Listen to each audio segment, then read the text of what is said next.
Hi, this is Gayle from BERNINA of Naperville, and welcome to a scary Halloween tutorial. First, let me introduce you to Vicar Amelia and Eileen the Crow. They're here from the video game Bloodborne, compliments of theeggsisters.com. So you can go to their website to learn more about these guys. However, they are modeling our Happy Halloween bunting that is from a project pack from Ruby Star Society. Now, this is a package you can just pick up and make some fun Halloween projects. So we are going to do this bunting using the BERNINA Binder Attachment. That's right, it's super easy. And you're gonna love how easy it is so much that you're gonna stay tuned later on in the tutorial to learn how to do a mitered corner on your quilts. I know that is what you've been waiting to see. So we're gonna do that right now. Hey, this is gonna be a fun little project. So we just got these in. These are a Ruby Star panel that is for Halloween, and there's kind of a countdown calendar here. You make little pockets, and then there's some other things where you can make little plushies, but we're gonna make the Happy Halloween bunting. And to do that, it's pretty easy. They have lines you just cut on. You'll see those. You can see it back there in the background. The H, I've got them all lined up and ready to go. But I'm going to use the BERNINA Binder Attachment. So this video is really about learning how to install and use the BERNINA Binder. So what I've got here, I'm using the BERNINA 880 Plus today, so I'm going to use the 95C foot, and I've got the number 88 binder that is the 38 millimeter wide. That's the same width that you would use on your quilts. And like I said, I've opened up the bunting from the project panel, and there's also another Ruby Star panel that you might be interested in, and it is the grocery bag that we made here from this panel, which is actually a little bit that you get of this, and you can make trick-or-treat bags. All right, so what I have here is 1.5 inch bias that's been pieced together, and it amounts to about 4 yards because that's what's necessary to make our Happy Halloween bunting. Now we're gonna do Happy in one row and then put that aside and do Halloween in another. So it's gonna be actually 2 separate buntings that we're gonna make. First thing is I'm gonna put on the 95C on the machine. Okay, make sure everything is threaded correctly. And then I have my binder, and with the binder comes a little screwdriver that you use.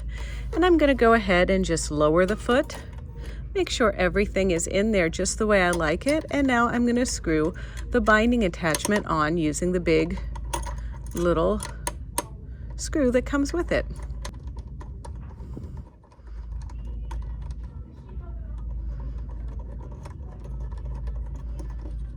All right, and you just want to make sure that you can raise and lower your presser foot easily once you get that binder tightened on there.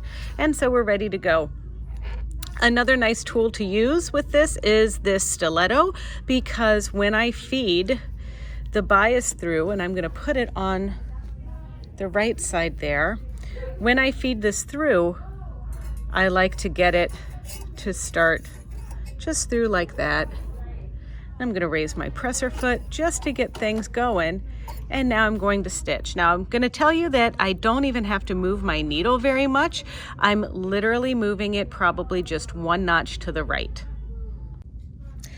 All right, so step 1 is to simply start stitching, and I'm just going to hold my bias together,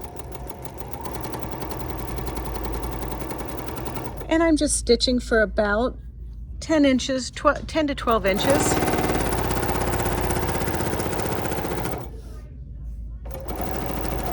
All right, now it's time for me to attach my Happy. Before the Happy and after the Happy, I have this little skull design, and now I'm slipping that right in there.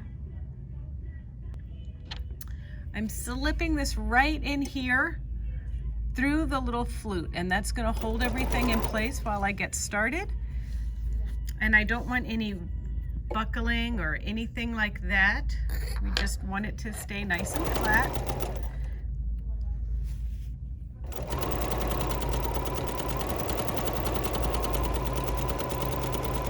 And And now once that triangle piece gets tucked under, I'm going to grab the H for my happy.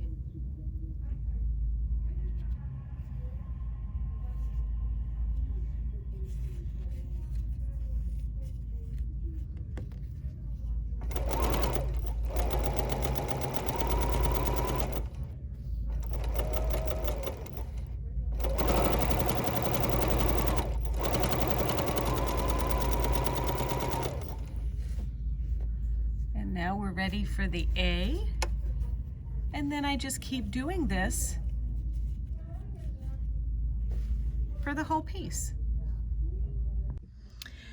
I'm almost finished here with just the happy portion. So what I am doing, and I wanted to point out to you, right here you can see I have a seam where I joined the binding together, but no big deal. Just as this goes through this binder attachment, you just want to make sure that you've pressed your seams open, cut your little dog ears off there, and then make sure that this gets fed through flat and it will work like a charm. And the reason why I cut 1.5 inch bias strips is that's the exact opening for your binder attachment. So if you have a different size, like the 32 millimeter or the 28 millimeter, you're just going to measure in inches this little opening, and that's the size width of the strips you need for the binder attachment.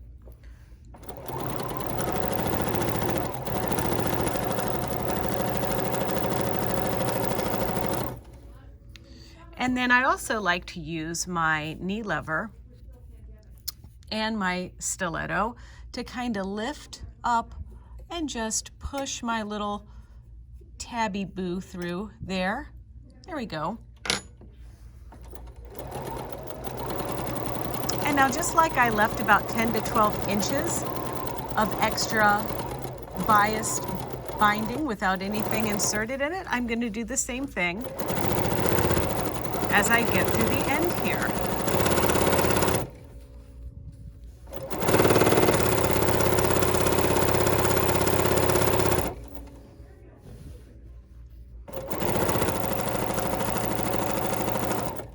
Okay, that looks a bit good. So now I'm going to do even longer, and then I can cut it at the end. But once again, I'm going to do another little 10 inches.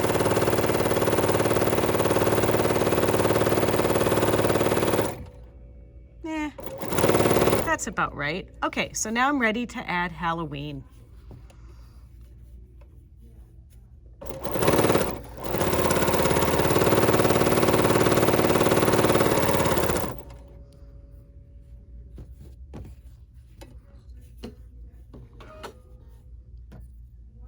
Don't forget to use your little stiletto to get things under there. And then here comes another one of those seams.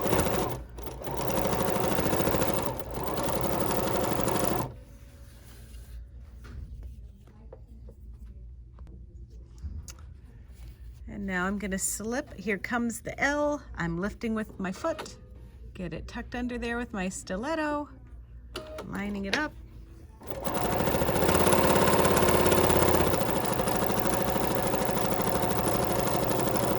Now, I also want to point out that the pattern called to put a backing on this, and that probably would have been a good call, but you know, this is really a decoration that's going to go up for just a few weeks, a year, so I'm fine with it not having a backing on it.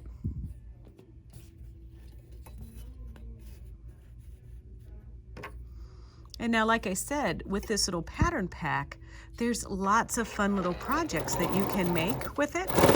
And you get about 2 yards of fabric too.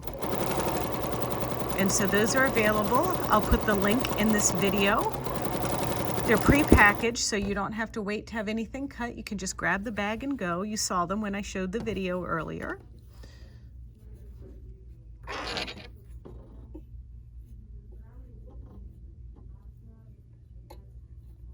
There we go.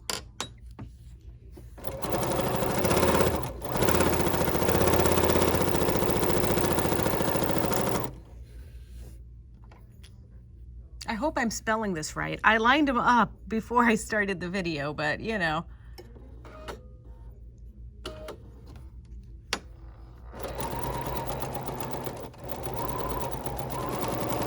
If I spell it wrong, none of you are going to tell me, right? You're just going to let it go.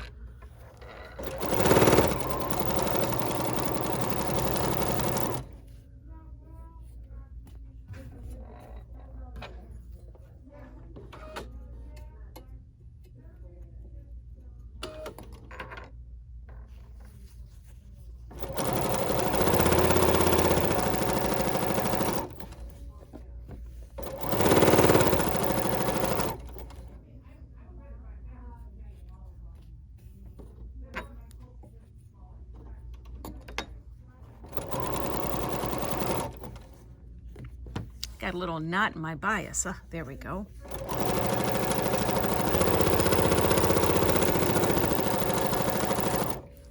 One more, everybody. One more. And I do believe I spelled it right.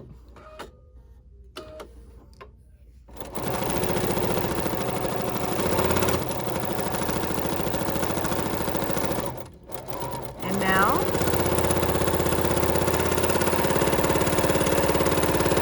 just making another 10 inches or so at the end. All right, now I'm going to stop and press and show you how awesome this looks. Well, look, aren't they cute? So our Happy Halloween sign is being modeled by Vicar Amelia. There she is. Look, she's smiling. And her friend, Eileen the Crow. Now these are from the Bloodborne video game, and they're crafted by the Egg Sisters, who stopped by last night to drop these little guys off to us so that we could display them here in the store through our spooky season. Look at those feet. I love them. Those claws. Amelia, you might need a pedicure. Anyway, I hope you enjoyed this little tutorial of making our Happy Halloween bunting, but I'm going to meet you back at the sewing machine because some of you who have the binder attachment have wanted to know how you bind a quilt. So I'm going to show you how to do that. Okay, so I'm set up here with my binder attachment. I've pulled some fabric, some bias tape through, and I'm just gonna leave a tail because I'm gonna bind this cute little pot holder. Now this is from the Vintage Farm Girl book, and there's so many cute little things in that. So we had made this and did a little quilting sample with it.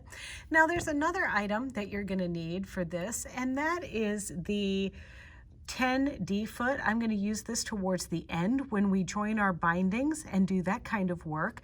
And then you're also going to want a little glue stick.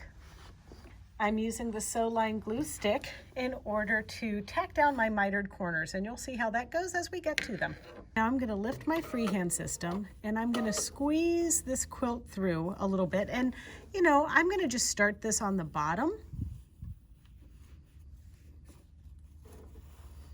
And you're just going to start it, you know, just like you had been feeding it in there all the time. But in this situation, it's just so that we have a little bit of a tail to join them at the end, because we don't want to have it show at all where we stop and where we start. I'm also going to move my needle position a couple clicks to the right. And now I'm just going to get started.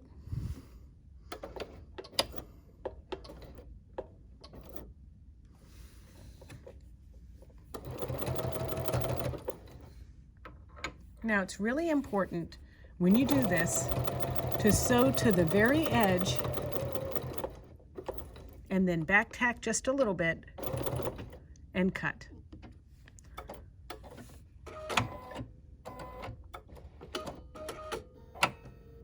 And now we have like this swing out system here that we can use, and I'm going to use my glue stick and I'm going to get this into position and make a little miter. So that requires that I turn this over, add a little bit of glue there, and miter it in so we can see that it's going to miter on the back side. It's just kind of like I'm pushing it in like this and folding it around.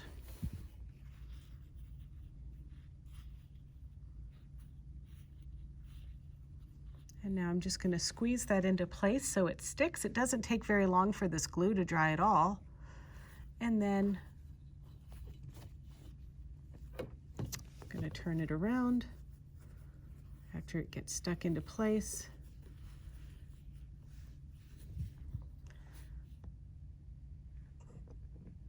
And now I'm getting my foot right under there.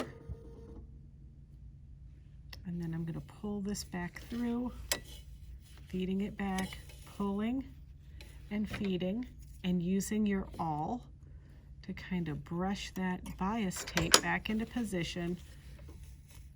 There we go. Okay.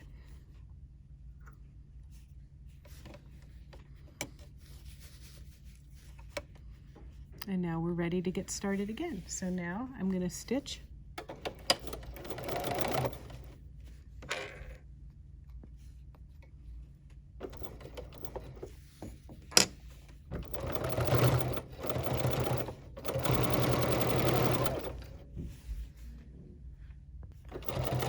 Once again, as I get around to the edge, I'm going to stitch all the way to the edge. I'm going to back tack and cut.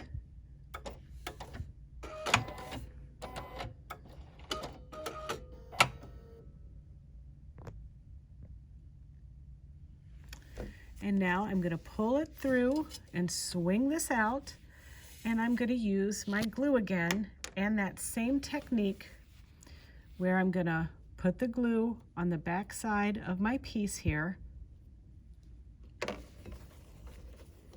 and I'm going to miter this in. So I'm going to pull my fabric down and fold it over, kind of get it right into position like I like. And then I've got it mitered on the front as well, but I'm just gonna let that sit for it to dry. I only glued it on the back, not on the front, so I'm just gonna let that sit for a minute. Now I'm gonna move this back into position, and as I move, I'm kind of snuggling and moving at the same time, getting everything back in a nice position, wiggling and moving and wiggling and moving and wiggling and moving. And now I'm going to get it to where my needle is just going to go right down into my material, starting right at that mitered edge. And now, and you might even use your stiletto. There we go. And now I've got to get my binder just a little bit closer. Oh, there we are. I really like this.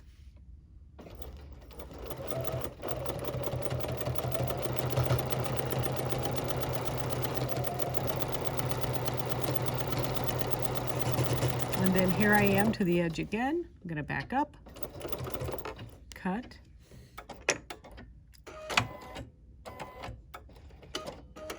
and repeat. So we're pulling this loose.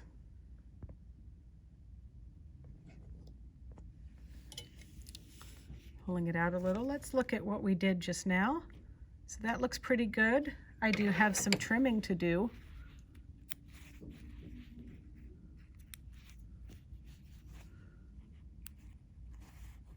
So there's our little backing on the first pass, but remember I moved my needle position over, and I probably could have moved it back to where it was because it didn't quite catch on this side. So these are just some things to remember as you go around your mitered borders, or bindings rather. Okay, but now I'm going to repeat over here. It's also a good idea to kind of trim your threads as you go along. So there I am adding my bright green glue into position. And then I'm gonna just make my little miter again, flop it over, and see how my seam is gonna just start like that, and everything lines up really well like that. So that's what we're aiming for.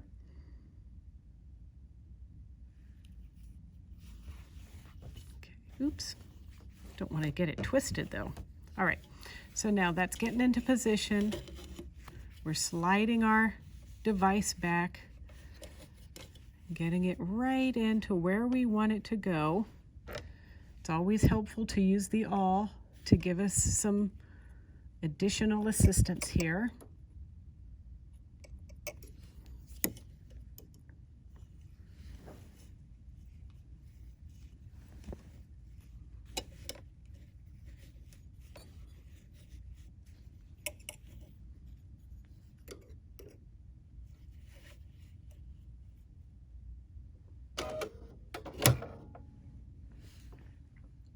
All right, so I got my needle lined up just so, but like I said, I think I might feel a little bit more comfortable moving that needle to my original position. And now here we go. And now I've only got one more corner to turn.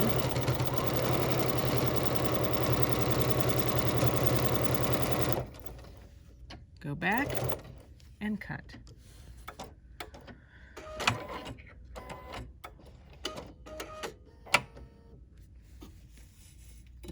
Open this up. I'm going to trim my little short pieces on the back side there.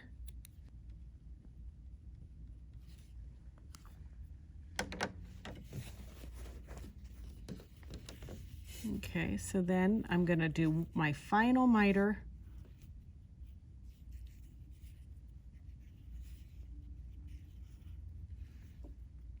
Kind of holding that into place there so that until the glue dries.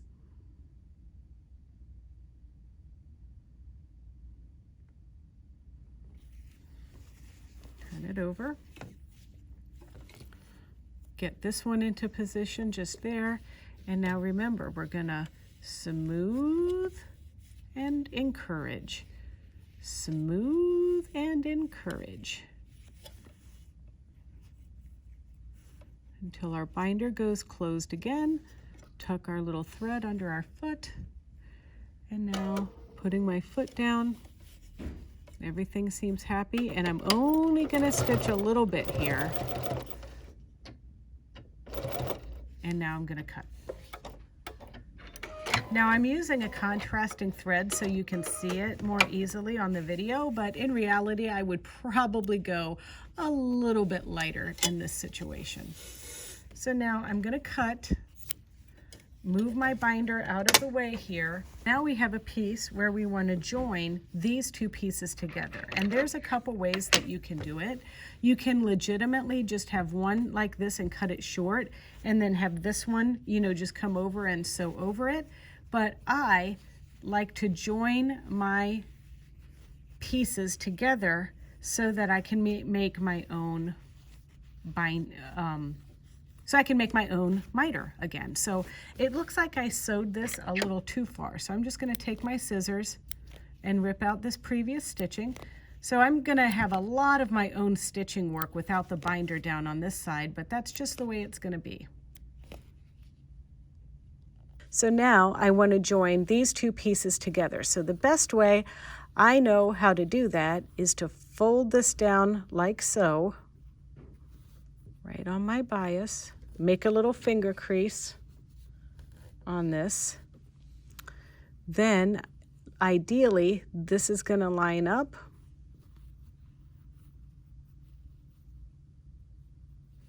just like this on here. So I just got to get it in the right row so it's nice and tight, and then I'm going to stitch.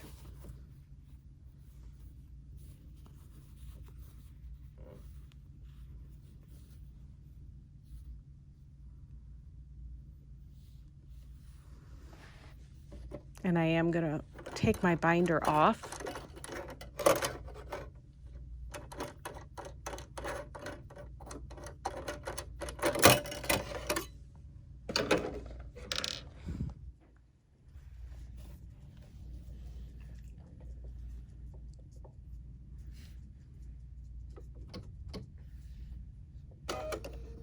And I'm going to sew down this miter line.